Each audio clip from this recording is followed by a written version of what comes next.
जानते हैं कि 16 जनवरी से पूरे राज्य में पंचायत कमेटी से लेकर के प्रखंड कमेटी, जिला कमेटी तक भंग की गई थी और उसके बाद पार्टी का सदस्यता अभियान पार्टी के द्वारा 18 तारीख से प्रारंभ किया गया था और ये सदस्यता अभियान निरंतर जारी है और साथ ही साथ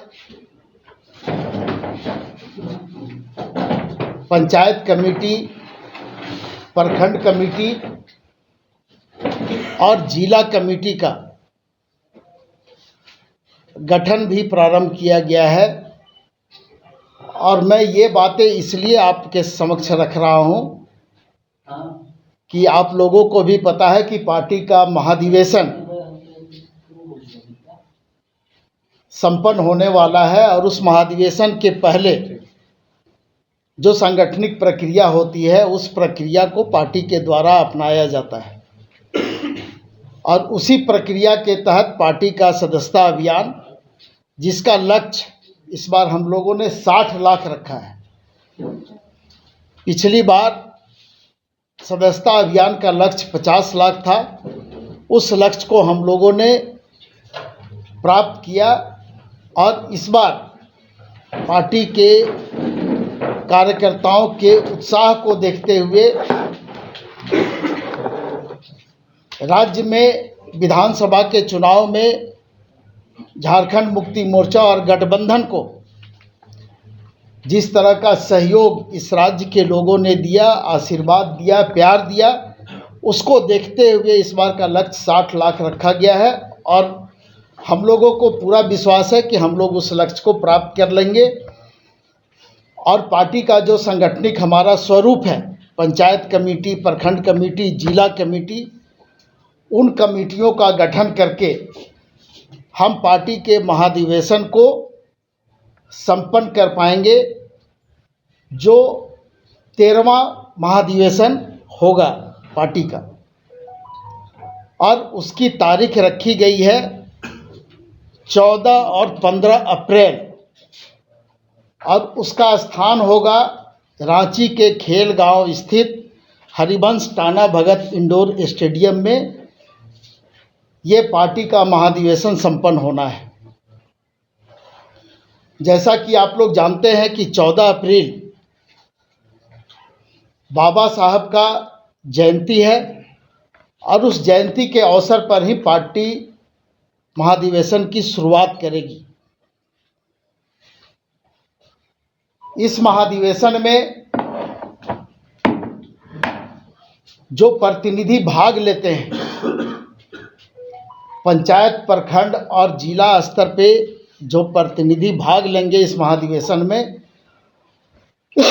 उनकी कुल संख्या 3600 होगी,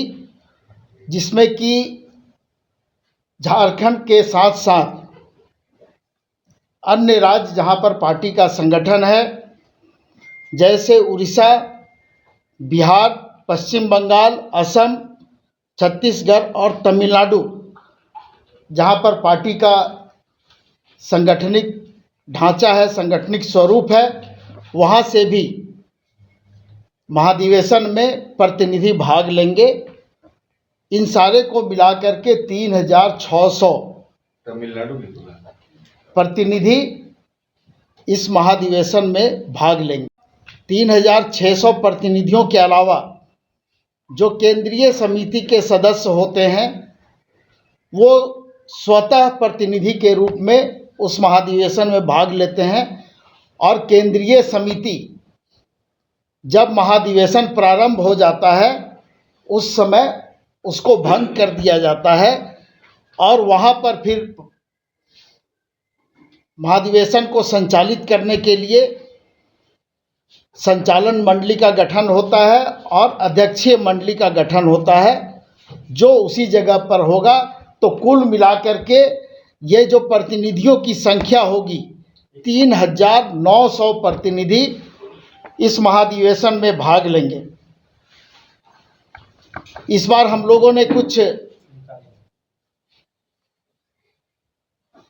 महाधिवेशन को संचालित करने के लिए और बेहतर ढंग से हम प्रतिनिधियों का जो उनका बात होता है, जो उनकी प्रतिक्रिया होती है महाधिवेशन के दरमियान, उसमें समय देने के लिए हम लोगों ने अप्रैल माह के प्रथम सप्ताह में जो प्रतिनिधियों का जो रजिस्ट्रेशन होता है उसको हम लोगों ने रखा है कि महाधिवेशन से पूर्व में सभी प्रतिनिधियों का रजिस्ट्रेशन हो जाएगा, उनका जो शुल्क जमा किया जाता है वो जमा हो जाएगा, और उसके बाद में जब वो प्रतिनिधि महाधिवेशन में भाग लेने के लिए आएंगे तो उनको एक अच्छा सिस्टमेटिक माहौल वहाँ पर देने का पार्टी के तरफ से प्रयास किया गया है। सांगठनिक कार्यों के जो निष्पादन अभी चल रहे हैं और जो सदस्यता अभियान अभी हम लोगों का जारी है, वो सदस्यता अभियान और सांगठनिक जो कार्यक्रम है पंचायत कमेटी, प्रखंड कमेटी, जिला कमेटी के और नगर महानगर कमेटी के गठन से संबंधित, उसके लिए 31 मार्च तक हम लोगों ने समय दिया है कि 31 मार्च के अंदर में पार्टी का सदस्यता अभियान और जो पंचायत, प्रखंड, जिला, महानगर और नगर का जो गठन करना है वो प्रक्रिया हम लोगों को पूरा कर लेना है। और उसके बाद फिर 15 अप्रैल के बाद से हमारा पुनः पार्टी का सदस्यता अभियान प्रारंभ हो जाएगा। तो ये सारी चीज़ें आप लोगों के समक्ष हम लोगों ने रखी है ताकि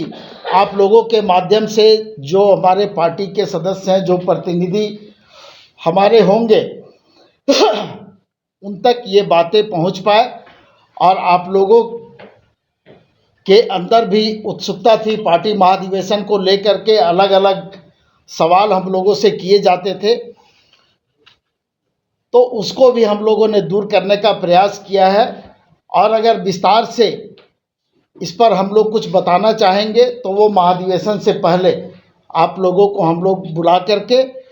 और महाधिवेशन किस तरह से संपन्न होगा, कौन कौन सी उसमें कमेटियां बनती है,